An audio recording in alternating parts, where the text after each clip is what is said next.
buzdolaplarının üstünde bulunan bu tanıtım magnetlerinden arkadaşlar harika kitap ayraçları yapacağız. Şimdi hemen yapımına geçelim. Ben bunun için böyle kullanmadığım bir defterin kapağından yararlanacağım. Hemen yapımına başlayalım.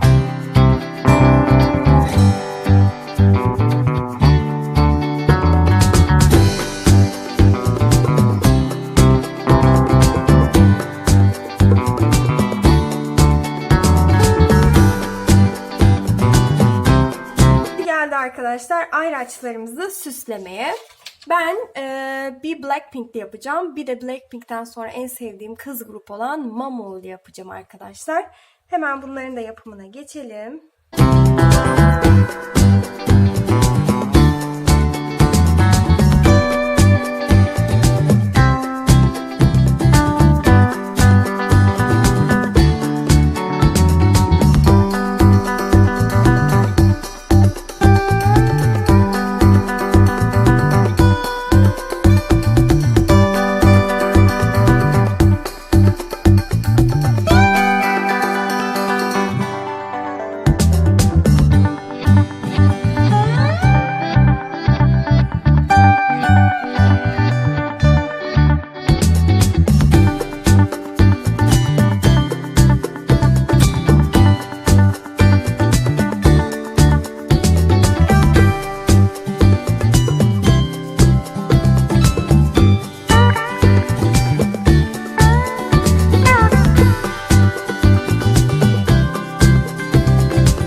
Blackpink'li yaptığım ve yine çok severek dinlediğim Mamo grubuyla yaptığım ve BTS'li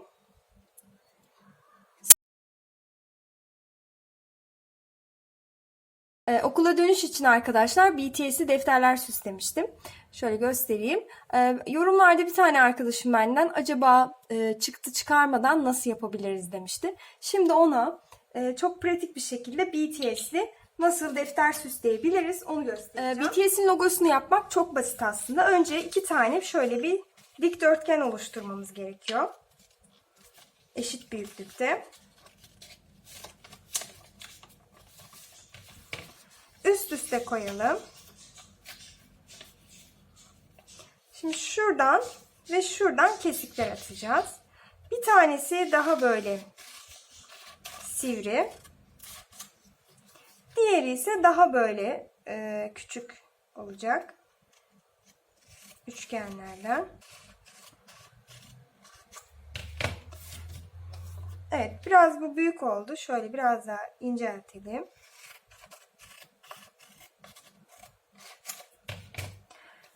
Evet, aslında şu an şöyle açtığım an BTS logosu hazır oldu.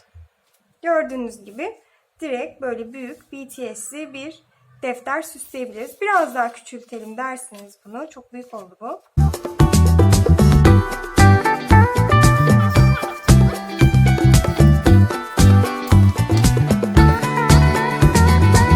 Logoları oluşturduktan sonra arkadaşlar altına da BTS yazarak A4 kağıdına kesip yapıştırabilirsiniz.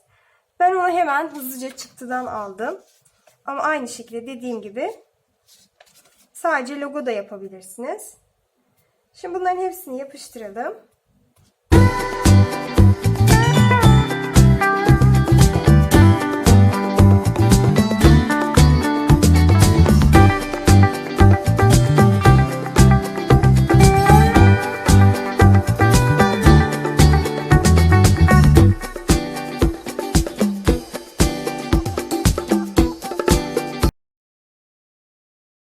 Blackpink'te defter süsleyeceğiz arkadaşlar. Bunun için ben pembe renk bir defter almıştım.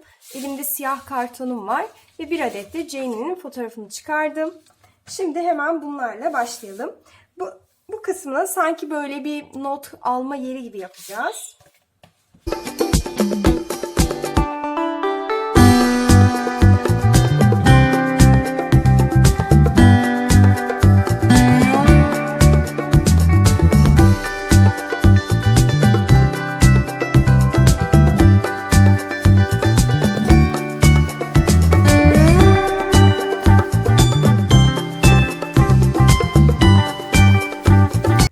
kısmına da Blackpink yazısını ekledim. Böyle cepli bir defter elde etmiş olduk. Yani buradaki Jenny olmasa da bu defter olabilir. Evet, demek ki böyle çıktısız da güzel defterler yapabilirsiniz.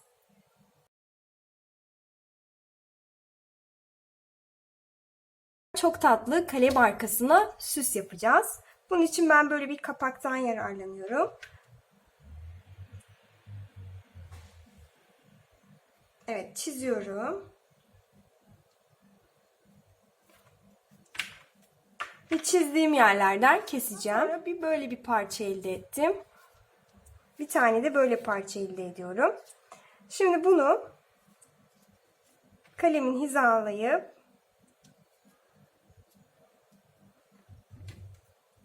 fazlalığını keseceğim. Ve şuradan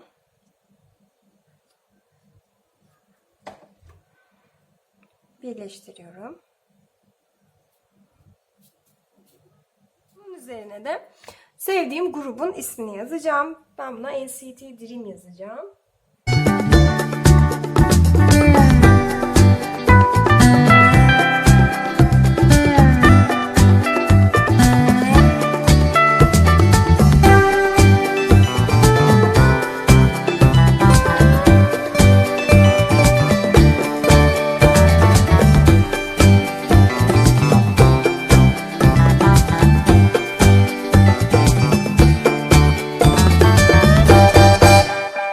İsterseniz direkt üzerine böyle yazıyla yapabilirsiniz arkadaşlar. Şöyle göstereyim. Ya da çıktı alıp logolarını bu şekilde çizebilirsiniz. Ya da böyle yapıştırabilirsiniz. Ya da böyle etiketleri ve kendi el çiziminiz logo ile birleştirerek arkalı önlü iki şekilde de yapabilirsiniz. Evet, böyle çok güzel kalem süslemelerimiz oldu.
Sizler de arkadaşlar bu şekilde okul eşyalarınızı sevdiğiniz K-pop gruplarıyla süsleyebilirsiniz. Evet, bunun bu tarafı Monk, bu tarafı ise Koyalı oldu. Burada da V'nin bir pozu var. Aynı şekilde böyle. Bence çok güzel oldu.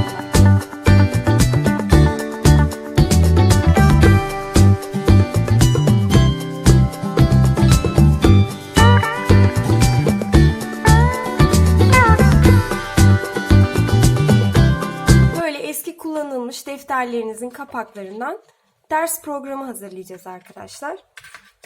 Şimdi bunun için çizime başlıyorum.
arkadaşlar. Ben bu fikri yıllar önce lisedeyken uygulamıştım. Bir periyodik cetvelim vardı ve o periyodik cetvelin arkasına sevdiğim bir ünlünün fotoğrafını koymuştum. Bu fikri sizlere de göstermek istedim. Çarpım tablosu olabilir, periyodik cetvel olabilir ya da İngilizce çalışıyorsanız veya Korece çalışıyorsanız herhangi bir dille ilgili dil kartları hazırlayıp onların arkalarını sevdiğiniz K-pop idolleriyle süsleyebilirsiniz. Şimdi hemen onun bir tane pratik gösterelim.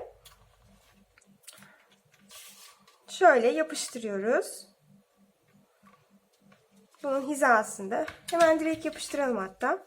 Bu arada bu havalı piritimle hep çalışıyorum. Gördüğünüz gibi. Orada pirit falan yazmasındansa, marka yazmasındansa bence böyle çok daha güzel oldu.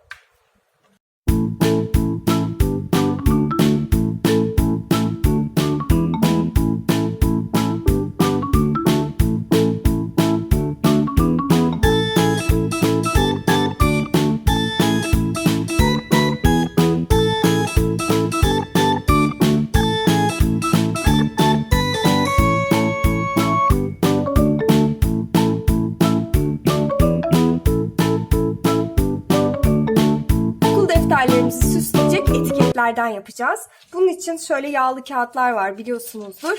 Bunlardan böyle şeritler kestim. Şimdi bu şeritleri koli bandıyla kaplayacağım.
Gördüğünüz gibi arkadaşlar bir sürü etiketimiz oldu. Şimdi bunları dikkatli bir şekilde buralara deneyeceğiz. Yalnız burada çok dikkatli olmamız lazım. Koli bandıyla bantı dikkatli bir şekilde ayırmamız gerekiyor.